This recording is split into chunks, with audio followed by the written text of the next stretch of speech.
오늘 설교 시리즈 마지막 설교입니다. 지금 우리 한국 사회가 지나가고 있는 이 계엄 정국 그리고 대통령 탄핵이라는 정국은 사실은 한 사람으로 인해서 일어난 일이죠.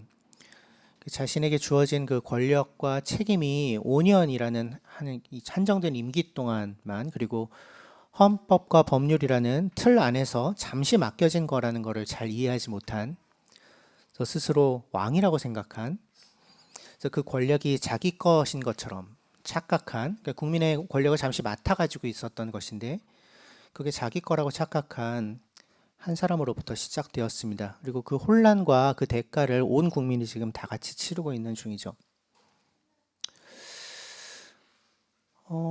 근데 사실은 그 한 사람만 손가락질 할 수는 없습니다.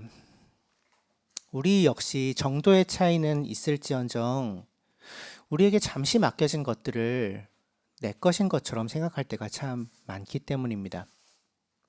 시간이든 돈이든 어떤 재능이든 아니면 내가 맺고 있는 관계든 그런 것들을 그건 내 거지, 내 마음대로 할 수 있지라고 생각할 때가 참 많지 않습니까?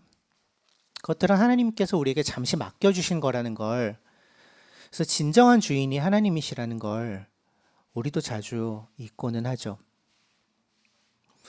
사실상 우리가 누리고 있는 모든 것들은 창조주이신 그리고 만물의 주인이신 하나님께서 우리에게 잠깐 맡겨주신 것들입니다. 하나님이 우리를 그것들을 잘 맡아서 운영하라고 청지기로 부르셨죠. 하나님의 것을 나누어서 맡기시고 함께 그분의 뜻을 이 세상 가운데 이뤄가시는 역할을 감당하라고 우리를 초대하셨습니다. 근데 우리의 죄가 그 주인이신 하나님을 무시하고 나 스스로 주인 되는 것인데요. 그 죄성이, 그 자기중심성이 지금 이 순간에도 우리 안에서 불쑥불쑥 일어나는 걸 우리는 자주 경험합니다. 하나님이 맡기신 것들을 내 거라고 착각하며 살아갈 때죠. 언제 그거를 알 수 있냐면 내가 화가 날 때 사실은 가장 잘 알 수 있습니다. 보통 우리가 화가 날 때 마땅히 내가 누려야 될 것들을 못 누린다고 생각하거나 이건 내 거라고 생각했는데 그걸 빼앗겼다고 느낄 때 우리가 화가 많이 나거든요. 내가 이런 것들을 내 거라고 생각하고 있구나. 그때 좀 대면하게 되는 것 같아요. 근데 사실은 그 모든 것의 주인은 하나님이신데,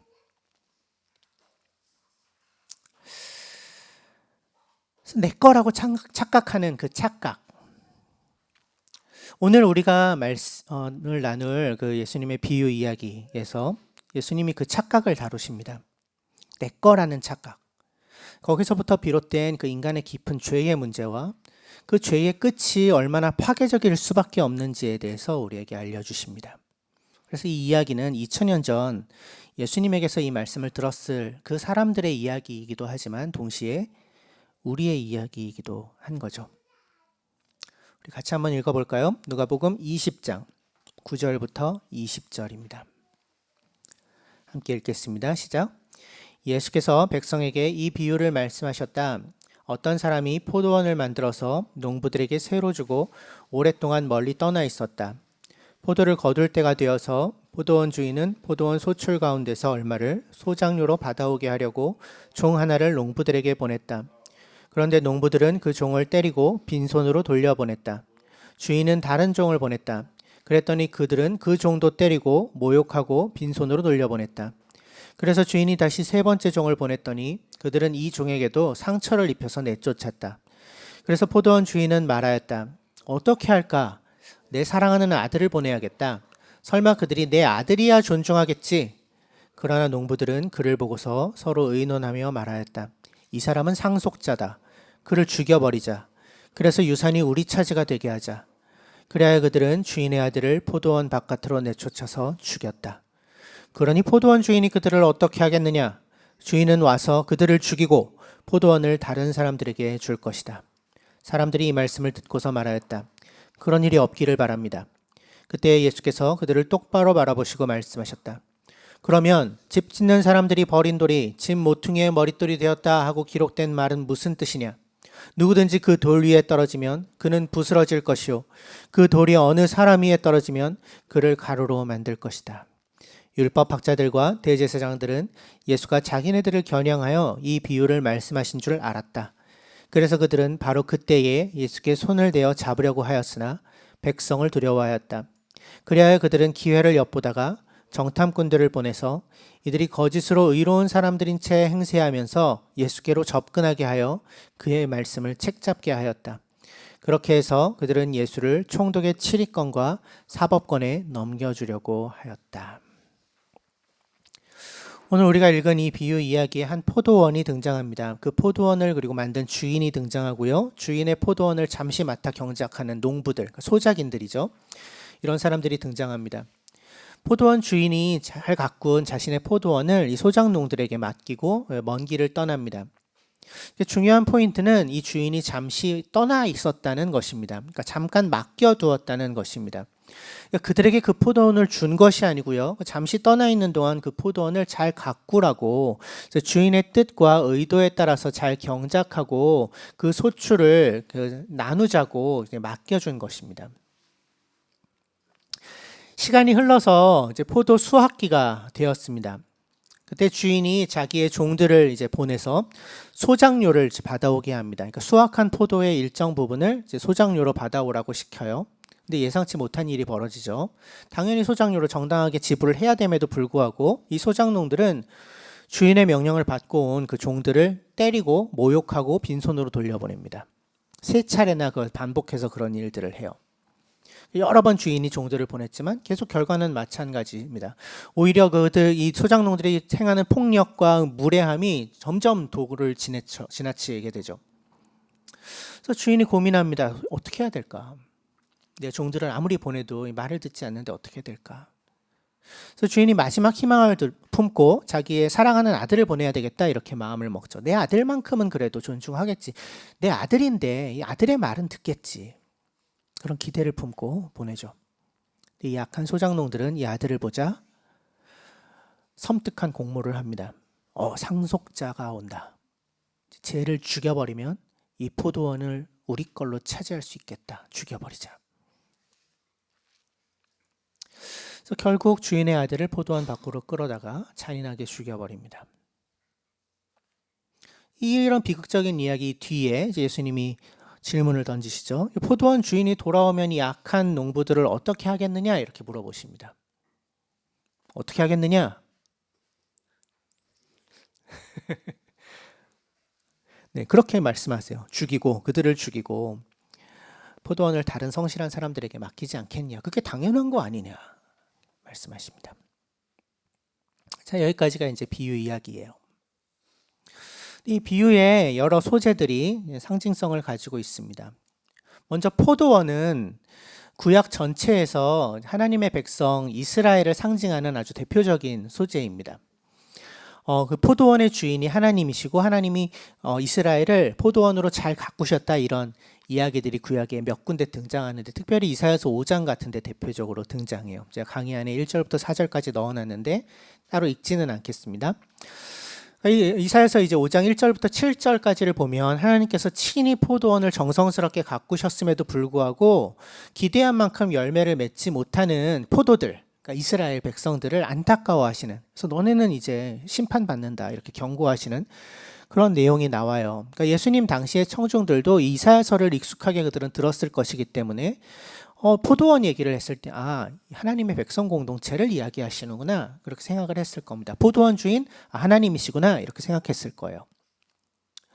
그 포도원 주인 하나님이 자신의 백성 공동체를 마치 포도원처럼 만드셔서 그들을 돌보시고 열매 맺도록 책임을 누군가에게 맡기시는데 농부들에게 그 책임을 맡기셨죠. 이 농부들은 누구일까요?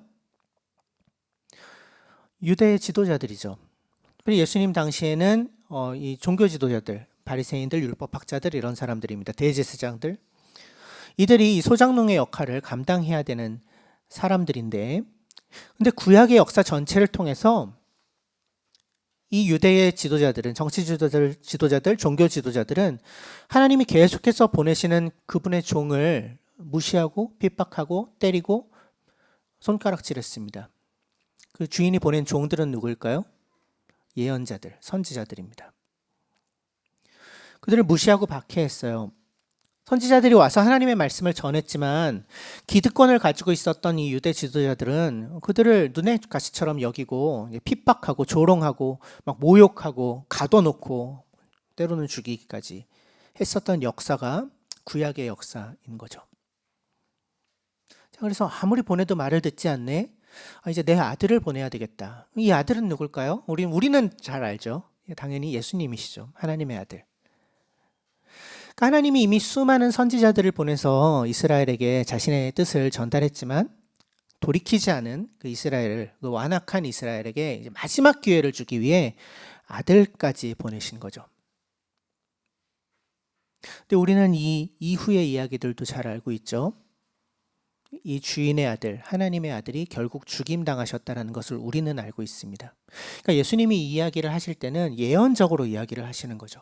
그들이 그 아들을 죽였다. 그 이야기 속에서 하나님의 아들인 나도 너희가 죽일 거 나는 알고 있어 라는 얘기를 하고 계시는 거죠. 그래서 얼마 전에 우리가 성금요일 부활절 지나갔잖아요. 하나님의 아들 예수님이 돌아가신 날을 기념하는 그 아주 부당한 재판 끝에, 이 기득권 세력들에 의해서 부당한 재판 끝에 죽임당하신 날을 우리가 얼마 전에 지나갔죠. 그러니까 예수님이 이 비유를 하심으로써 자신이 당하실 그 고난과 죽음을 미리 예언하고 계시는 거고, 그리고 오늘 본문의 마지막 부분 19절과 20절을 보면 이 율법학자들과 대제사장들, 그러니까 이 유대의 기득권 세력들이 예수님을 잡아 죽이려고 그 음모를 구체적으로 실행에 옮기기 시작하는 그런 장면을 보여주고 있죠. 이들이 왜 예수님을 죽이려고 했는가? 또 이들은 왜 그 하나님의 종들을 계속해서 핍박했는가? 이 비유 단락의 맨 앞부분, 비유 단락이 들어있는 장의 맨 앞부분, 누가복음 20장 1절과 2절에서 우리가 그 힌트를 좀 볼 수 있는데요. 제가 강의 안에 넣어놨습니다. 같이 한번 읽을까요? 시작. 예수께서 어느 날 성전에서 백성을 가르치시며 기쁜 소식을 전하고 계실 때에 대제사장들과 율법학자들이 장로들과 함께 예수께 와서 말하였다. 당신은 무슨 권한으로 이런 일을 합니까? 누가 이런 권한을 당신에게 주었습니까? 어디 우리에게 말해 보십시오. 성전에서 백성들을 가르치고 계신 예수님께 나와서 이 율법학자들, 대제사장들, 장로들이, 유대 지도자들이, 종교 지도자들이죠. 나와서 따지고 드는 겁니다. 무슨 권한으로 지금 여기서 백성들을 가르치고 있는 거요? 누가 그런 권한을 당신에게 허락해 줬는데? 이런 질문은 보통 누가 하죠? 그 권한을 가지고 있다고 생각하는 사람이 하죠. 이들이 그렇게 여기고 있는 거예요. 자기들이 이 성전에서 모든 권위를 다 가지고 있다고 여기고 있기 때문에 이런 질문을 하는 겁니다. 그래서 예수님이 백성들을 가르치시자 그 권위에 대한 어떤 도전, 침범으로 느꼈던 거죠. 그런데 성전에서 말씀을 가르치는 그 권위는 누구의 것이죠? 성전은 하나님의 집입니다. 그 권위는 하나님의 것이죠. 이 이스라엘의 종교 지도자들은 아마도 예수님이 전하시던 메시지들이 아주 불편했기 때문에 와서 시비를 걸었을 것입니다. 그들의 입맛에 맞는 말이었으면 이렇게까지 와서 따지고 들지는 않았을 텐데 불편한 마음이 뭔가 들었던 거죠. 자기들이 가지고 있었던 종교 질서, 자신들이 가지고 있었던 어떤 생각들과 예수님이 말씀하시는 것이 다르다라고 느꼈기 때문에, 거기에 위협을 느꼈기 때문에, 즉 자신들의 권위가 예수님의 가르침으로 말미암아 공격받고 있다라고 느꼈기 때문에 예수님이 전하신 메시지를 배척하고 싶었겠죠. 이 하나님의 백성들은 우리에게 맡겨진 건데, 그것은 우리의 책임인데, 그건 우리의 권한인데, 근데 그들이 가지고 있는 그 기득권을 위협하는 예수님께 그들은 와서 따지고 물은 거죠. 그리고 그 일이 있은 뒤에 9절에서 예수님이 이 비유를 말씀하고 계시는데 그 대상이 이 유대의 종교 지도자들입니다. 그들의 탐욕, 왜곡된 소유의식 이런 것들을 지적하시기 위해 예수님이 이 악한 농부들의 비유를 말씀하시는 거죠.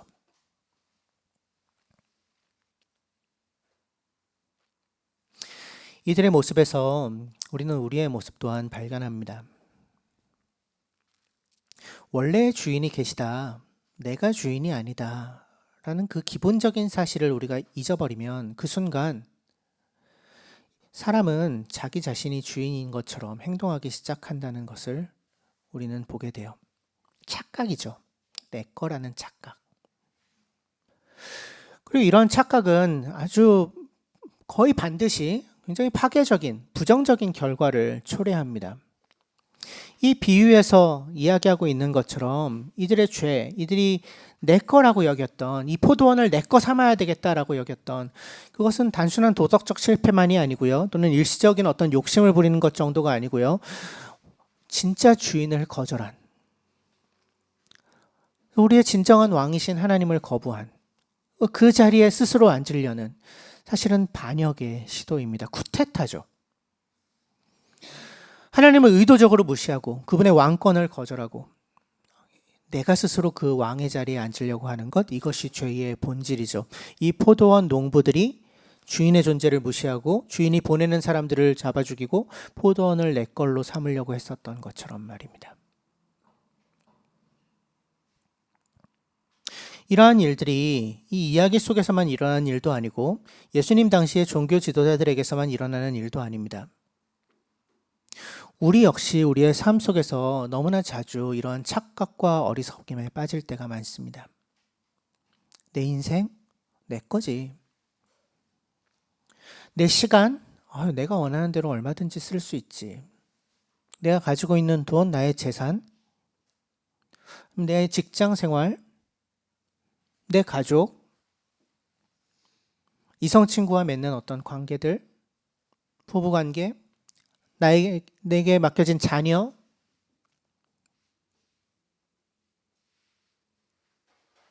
내가 원하는 대로 그것들이 돌아가지 않는다고 느낄 때, 만약에 우리가 화가 난다면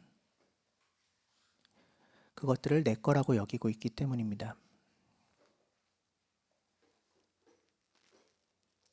이 모든 것들이 내 거가 아니죠. 하나님의 것이죠. 우리에게 잠깐 맡겨주신 것들일 뿐이죠. 지금 내가 가지고는 있지만 내 소유가 아니죠. 내 맘대로 사용할 수 없습니다. 왜? 주인은 따로 계시니까요. 이것이 우리가 고백하는 하나님이 왕이십니다, 하나님이 주인이십니다 라는 고백의 실체죠. 우리는 이 고백을 이미 한 사람들입니다. 하나님이 나의 주인이시라고. 그렇게 이 그리스도인으로서의 삶을 시작한 사람, 삶의 주인이 바뀐 사람들이죠. 그렇다면 당연히 논리적으로 우리가 모든 것의 주인 하나님이십니다, 나의 주인도 하나님이십니다 라고 고백을 이미 했기 때문에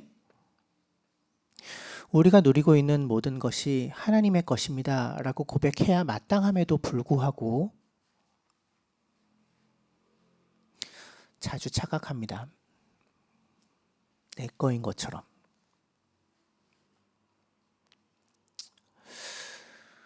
우리가 하나님을 주인이라고 고백하면서도 우리의 돈이나 시간이나 우리가 맺고 있는 관계나 재능이나 심지어는 우리의 신앙적인 어떤 열심들까지도 내 마음대로 사용할 때가 얼마나 많나요? 그럴 수 있다고 착각할 때가 얼마나 많습니까?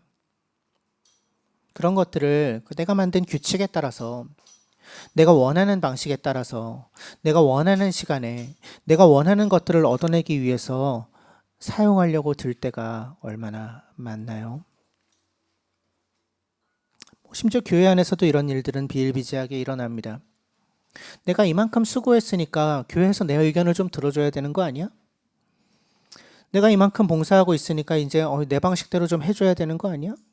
이런 생각이 들 때, 여전히 내가 가장 중요한 기준점이 되어 있을 때, 하나님이 계셔야 마땅할 그 자리를 여전히 어리석게도 내가 차지하고 있을 때가 있지는 않나요?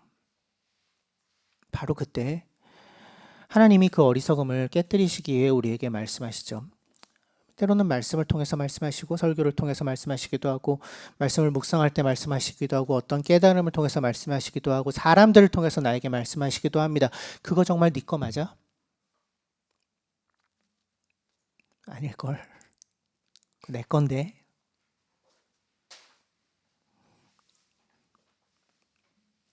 근데 그때 솔직히 어떤 마음이 들죠? 맞아요. 주님의 것이죠. 이렇게 잘 안 됩니다. 무슨 말씀을 하고 계시는 거예요? 이렇게 반응할 때가 많아요. 아니 이거 제 건데 왜 간섭하세요? 이건 좀 건드리지 마세요. 이건만 제 마음대로 좀 할게요.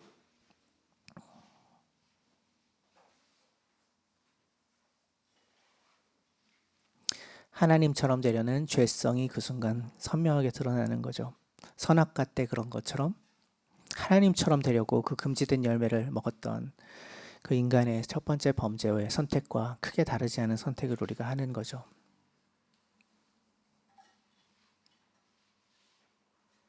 이것만은 내 건데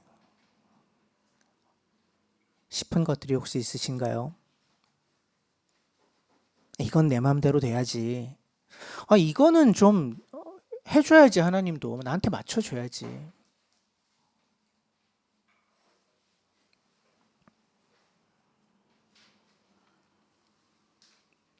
정말 그것이 우리의 것입니까? 그건 내 거다. 하나님이 말씀하실 때 그 말이 들려오는 상황들을 어떻게 대하고 있나요? 종들을 보내셨을 때 소장농들이 그들을 때리고 심지어 그 아들을 죽였던 것처럼 하나님의 말씀이 우리에게 전달될 때 등 뒤에 짱돌 하나 숨겨놓고 언제든지 내리칠 준비를 혹시 하고 있지는 않나요? 이걸 건드리면 내가 가만히 있지 않을 거야.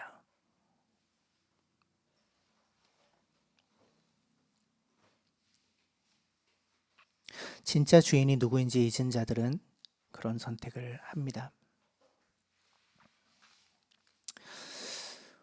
이 비유의 이야기의 마지막 부분이 굉장히 의미심장한데요. 19절을 보면 이 이야기를 들은 대제사장들과 율법학자들이 예수님이 자기들을 겨냥해서 그 말씀을 하신다는 것을 알았어요. 그래서 예수님을 잡으려고 했습니다. 하지만 백성들이 두렵기 때문에 백성들에게서 인기가 많았으니까, 그리고 이때면 예루살렘으로 막 입성하고 이러셨을 때니까 막 호산나 다윗의 이름으로 오시는 분이요 막 환호성을 지르고 왕의 입성처럼 막 입성하신 직후기 때문에 백성들이 인기가 높았거든요. 그래서 두려워서 이제 손을 못 대죠. 그러니까 어떻게 해요? 20절.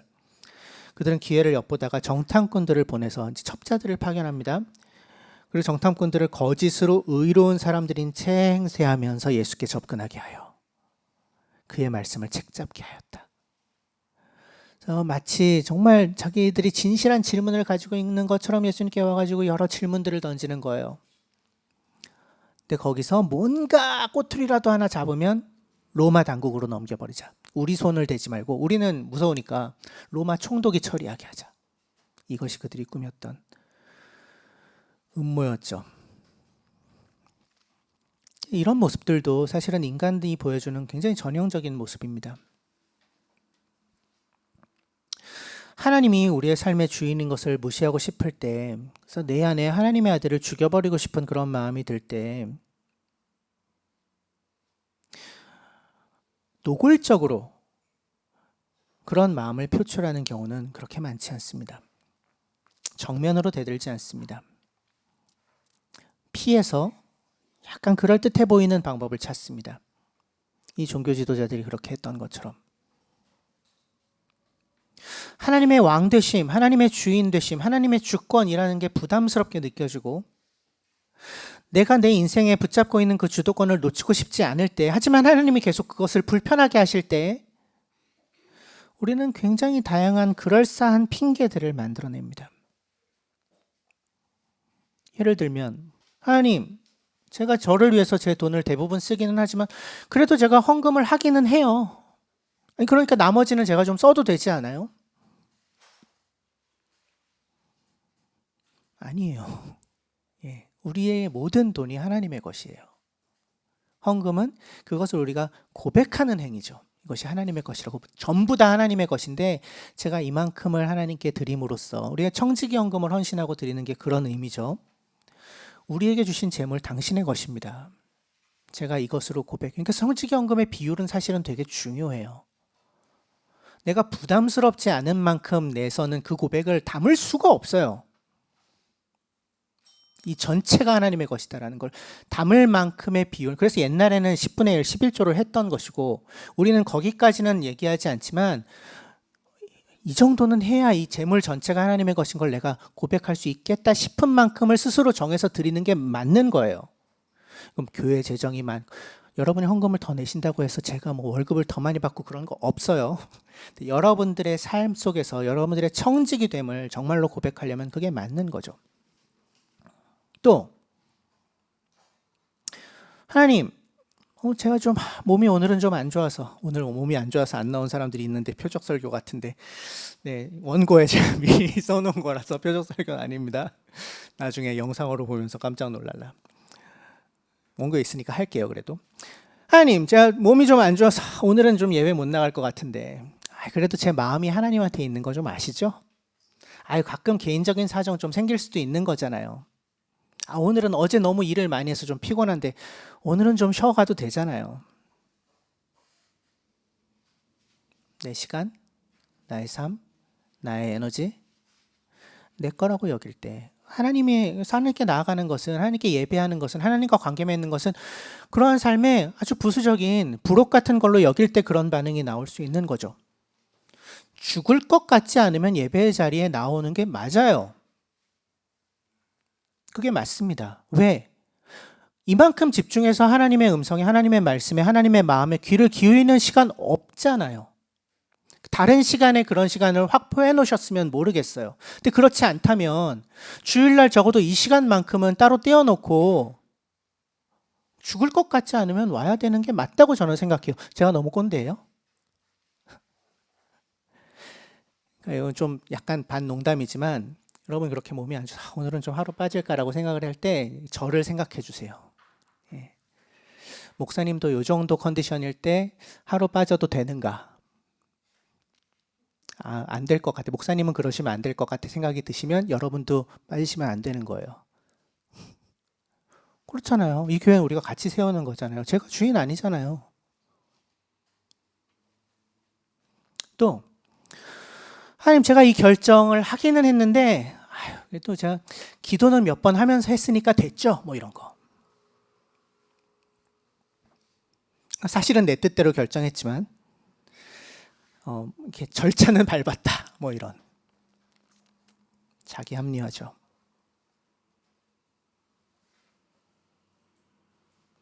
또 우리가 이웃을 섬기는, 또 우리 형제자매들을 섬기는 어떤 교회를 세우는 일들을 할 때도 그럴 수 있어요. 겉으로는 열심히 뭔가 섬기는 것 같아 보이지만 실상은 내 영향력을 키우고 내가 사람들에게 인정받고 칭찬받는 것을 바라는 마음에서 그러한 일들을 한다면 마치 이 포도원 소작농들이 이 포도원을 주인의 뜻대로 소작하는 것처럼 보였지만 사실은 그 포도원을 어떻게든 기회를 틈타서 자기 걸로 만들고 싶어 했었던 그 마음과 크게 다르지 않은 것이죠. 이 모든 것들 뒤에는 하나님의 왕 되심을 인정하고 그분께 순종하는 건 부담스럽고 적당한 선에서 그냥 맞아. 말은 맞아. 이 정도로 그냥 인정하고 넘어가고 하지만 실제로 내 인생의 주도권은 내가 갖고 싶다라는 그런 마음이 숨어 있는 거죠. 교활하게 이 종교 지도자들이 보였던 태도처럼. 하나님은 직접적으로 거절하지는 않지만 저 하나님 떠날래요 이렇게 떠나지 않지만 그래서 예배 오고 해야 될 일들 다 하지만 사실은 진짜 중요한 결정들은 내 마음대로 하면서 여전히 내가 주인 되기를 원하는. 그래서 겉으로는 질서를 따르고 정의를 따르고 젠틀하고 신실해 보이기도 하지만 실상은 하나님을 거역했던 이 유대의 종교 지도자들과 별 다르지 않는 모습을 우리가 보일 때가 많습니다. 저도 마찬가지죠. 가장 그럴지도 모르겠어요. 어쩌면.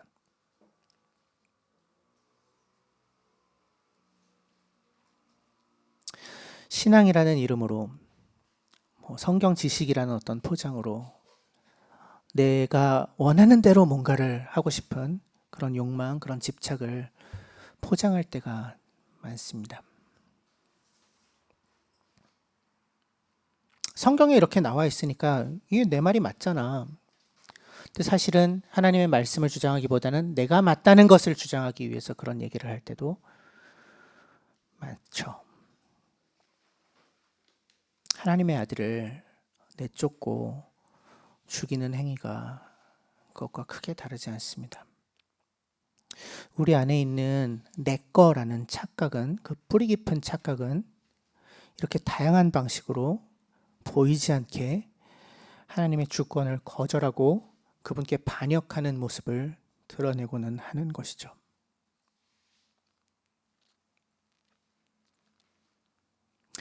비유의 말미에 16절 상반절에 예수님이 선언하십니다. 단호하게 선언하세요. 주인이 와서 그들을 죽이고 포도원을 다른 사람들에게 줄 것이다.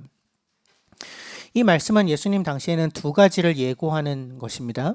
불의한 소장농들, 즉 이 당시의 종교 지도자들, 그들이 심판받을 것이다 라는 것과, 그리고 그들을 대신해서 하나님 나라의 열매를 맺을 새로운 공동체를, 새로운 그 청지기들을 하나님께서 세우실 것이다. 그러니까 교회의 시작을 예수님께서 예고하시는 그 선언이죠. 하나님이 정말로 역사 속에서 그러한 일들을 하셨다는 것을 우리는 알아요. 하지만 이 이야기 속에 이 사람들은 아직 모르고 있죠. 그래서 예수님의 이 말씀, 주인이 와서 그들을 죽이고 포도원을 다른 사람들에게 줄 거다라는 말씀을 들은 사람들의 반응이 어땠습니까? 16절 하반절이죠. 그런 일이 없기를 바랍니다. 새 번역이 너무 이걸 이렇게 맛을 안 살려서 이렇게 번역했어요. 너무 부드럽게 표현을 했는데, 헬라 언어는 이제 메게노이토 이런 뜻인데, 절대로 그런 일이 없기를 뭐 이런 뜻입니다. 절대로 그 일이 일어나지 않기를, 그럴 수 없습니다. 말도 안 됩니다. 이런 뜻이에요. 그러니까 바울도 많이 사용하는 표현이에요. 우리가 하나님의 은혜 안에 은혜를 더하게 하려고 죄를 더하는 것이 되겠느냐? 그럴 수 없느니라. 로마서에서 말할 때 이제 메게노이토 똑같은 표현이에요. 그럴 수 없습니다. 말도 안 됩니다. 있을 수 없습니다. 그러니까 아주 강력한 부정적인 반응이죠. 그러니까 이런 부정적 반응, 하나님이 그 포도원 그 악한 농부들을 죽이고 다른 사람들에게 넘겨줄 거야라는 이 말씀에 이렇게 부정적으로 말도 안 돼 이렇게 반응한 사람들은 누구였을까요? 종교 지도자들이었죠. 당연히. 율법학자들과 대제사장자들이었으니 분명하죠. 그들이 외친 거죠. 말도 안 되는 소리라고 있어. 그럴 수는 없지. 이건 뭐 단순한 반대 의견을 표현한 게 아니라 자기들이 가지고 있는 그 기득권이 무너질지도 모른다는 그런 위협감, 절박함에서 터져 나온 외침인 거죠. 예수님이 그 외침에 대해서 그들을 똑바로 바라보시고 말씀하십니다. 그러면, 그럴 수 없다면, 너네가 정말 그렇게 생각하다면, 그렇다면 집 짓는 사람들이 버린 돌이 집 모퉁이의 머릿돌이 되었다라고 기록된 것은 무슨 뜻이냐? 시편 118편에서 예수님 인용하시는 건데요. 아주 강력한 메시지입니다. 이제 집 짓는 사람들은, 건축자들이 버린 돌이, 이 돌은 못 써 이렇게 버린 돌이, 근데 그 돌을 누군가가 가져다가 지금 모퉁이의 머릿돌, 모퉁이돌이라고 하기도 하는데 코너스톤 영어로는, 이거는 그러니까 옛날에 이제 목조로 집을 지을 때 내 귀퉁이에 큰 돌들을 먼저 세워놓고 거기에 이제 기둥을 박아가지고 기초를 놓기 시작하거든요. 요즘은 이제 땅을 깊게 파서 거기다 콘크리트를 부어서 그 기초를 만들잖아요. 기초 작업을 하지 않으면 건물을 지을 수가 없어요. 건물 전체의 하중을 받을 수 있는 단단한 기초를 먼저 놓아야 돼요. 그거는 건축 기본적인 원리인데, 이 당시에는 돌로 그거 일을 했고, 그 돌이 코너스톤, 이 코너, 건축의 코너에 놓여 있는 모퉁이 돌이에요. 가장 중요한 기초죠. 가장 단단한, 가장 의지할 수 있는, 이 건물 전체를 지탱해 줄 수 있는. 이 돌이 없으면 어떤 건물도 지을 수가 없어요. 그러니까 예수님이 내가 그 모퉁이 돌이다 말씀하고 계시는 거예요. 건축자들이 그 돌을 버렸지만, 즉 너희는 나를 거부하지만 하나님이 그 돌을, 나를 사용해서 새로운 집을 세우실 거야. 모퉁이 돌을 사용하실 거야. 그러면서 이제 다니엘서에서 나오는 이야기를, 비유들을 이제 추가해서 말씀하시죠. 이 모든 것을 파괴해버리는 돌로 그것을 또 연결해서 이야기하십니다. 그 돌 위에 누가 떨어지면 부서질 것이고 그 돌이 누군가를 짓누르면 가루가 될 거다. 이제 이런 이야기를 하십니다. 예수님이 너희는 나를 버렸지만 하나님이 나를 하나님 나라의 새로운 집을 짓는데 주춧돌로 만드실 거야 라고 선언한 것이고, 그들이 죽이려는 마음을 품고 있는, 그리고 실제로 십자가에 못 박아 죽이는 데 성공했던 그 존재가 예수님이 실은 그들의 삶도, 그들의 공동체의 삶도 지탱할 수 있는 유일한 기초라는 이 역설적인 진실을 말씀하고 계시는 겁니다. 그래서 이 주춧돌 대신, 모퉁이돌 대신 예수님을 알아보지 못하고 다른 권력이나 다른 힘이나 다른 전통이나 또는 자기 자신의 지혜나 자기의 경험에 의지해서 살아가려고 하는 모든 시도는 실패할 수밖에 없습니다. 가장 든든하고 의지할 만한 기초, 예수 그리스도를 삶의 중심에 먼저 놓지 않고서는 결코 견고한 삶을 살아낼 수가 없어요.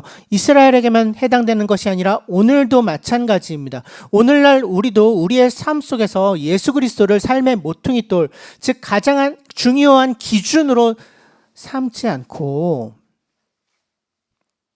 그분을 건축자의 버린 돌, 장애물, 걸림돌, 거침돌, 방해되는 것들 이런 걸로 여긴다면 그래서 그분이 나에게 불편함을 주고 나의 야망을 가로막고 내가 원하는 것을 이루어주시지 않는 우리의 편안한 삶을 뭔가 가로막는 것 같은 그런 존재로 예수님을 인식한다면 그분을 걸림돌로 여긴다면 우리의 인생이 제대로 세워질 수가 없습니다.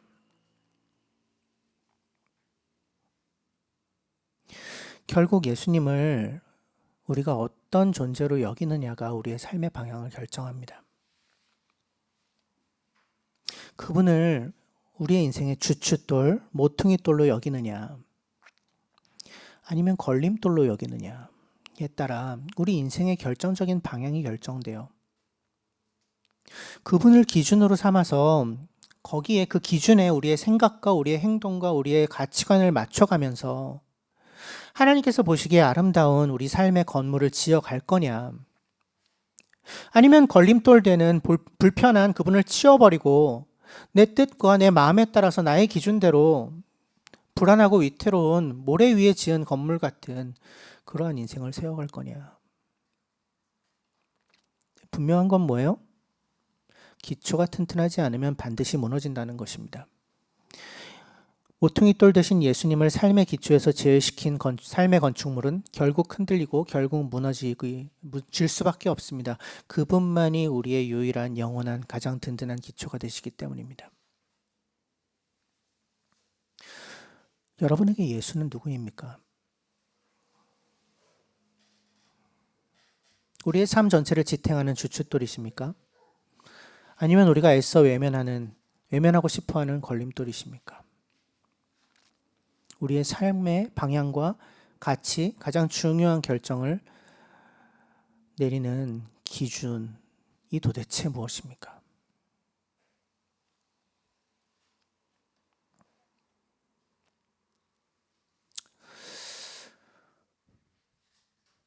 내 것이 아닌 것을 내 거라고 생각하며 탐낼 때 벌어지는 여러 어리석은 일들과 그 파괴적인 결과가 어떠한지에 대해서 예수님은 오늘 이 비유를 통해서 말씀하셨습니다. 그래서 오늘로 사실 9주에 걸쳐서 나눈 이 누가복음의 비유들 설교 시리즈가 마무리가 되는데요. 아마 이 설교 시리즈 내내 이 비유들이 2000년 전에 그냥 예수님이 한번 말씀하셨던 이야기가 아니라고 느끼셨을 거라고 생각해요. 이 비유들이 사실은 나의 이야기구나, 우리의 이야기구나. 이 많은 시간이 지났음에도 불구하고 오늘 우리가 살펴본 악한 포도원 농부의 비유도 우리의 이야기이죠.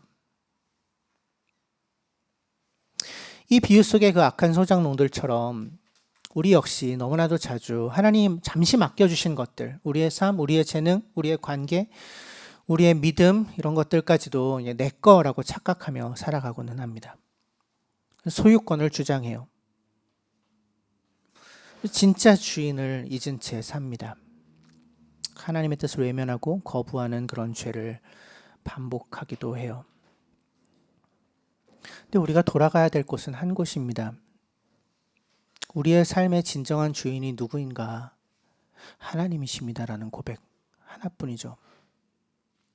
우리는 그분이 맡겨주신 그 귀한 포도원을 맡아 경작하고 있는 소작농일 뿐이고 우리가 가진 모든 것은 사실은 그분의 것이고 그분으로부터 왔고 그분의 영광을 위해서 사용되어야 마땅한 것이라는 그 고백.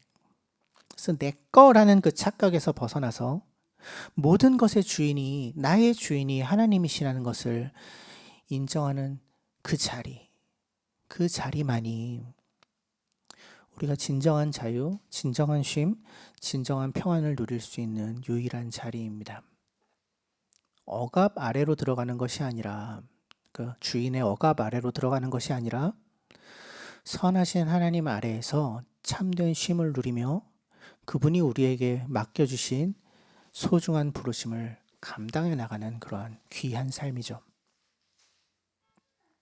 예수님이 그 삶을 가능하게 하시는 모퉁이 돌이십니다. 그래서 우리의 삶의 기초를 그 반석 위에 굳건하게 세울 때 비로소 우리는 영원히 흔들리지 않을 만한 집을 우리의 인생을 통해 지어갈 수 있습니다. 그러려면 우리는 주인이 누구신지를 다시 한번 인정해야 합니다. 하나님께서 야, 그것도 내 거야 라고 말씀하고 계신 그런 영역이 혹시 있지는 않으신가요? 네가 맺고 있는 그 관계 내 거야. 네가 정죄하고 있는 그 사람 그도 내 거야. 내 기준에 맞지 않는다고 화를 내고 있는 너의 그 감정들 내 거야.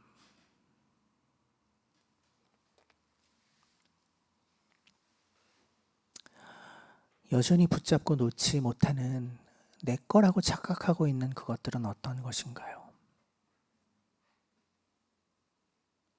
그 답은 정해져 있습니다.